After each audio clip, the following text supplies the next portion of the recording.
नमस्कार मित्रांनो, महाराष्ट्राच्या राजकारणात पुन्हा एकदा मोठा भूकंप।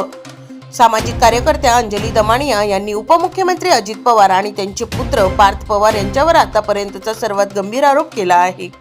काय आहे तो 1800 कोटींचा जमीन घोटाळा आणि का मागत आहे दमानिया अजित पवार यांचा राजीनामा, पहा या खास रिपोर्टमध्ये।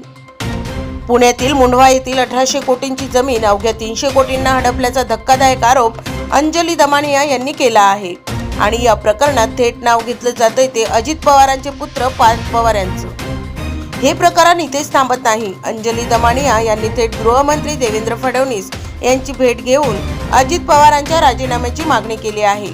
त्यांनी इशारा दिलाय की जर पार्थ पवारांचं नाव FIR मध्ये आले नाही तर हे प्रकरण अमित शहांच्या दरबारात नेतील। हिवाळी अधिवेशनाच्या तोंडावर शीतल तेजवानीला झालेली अटक हा फक्त दिखावा असल्याचंही त्यांनी म्हटलंय। मित्रांनो, आता प्रश्न उरतो की 1800 कोटींच्या या कथित घोटाळ्याचं खरंच बड्या नेत्यांचा हात आहे का, की हे केवळ राजकीय सूडबुद्धीने केलेले आरोप आहेत? अजित पवार यांच्यावर काय उत्तर देणार हे पाहणं महत्त्वाचं ठरणार आहे। तुम्हाला काय वाटतं, पार्थ पवारांवर कार्यवाही झाली पाहिजे का?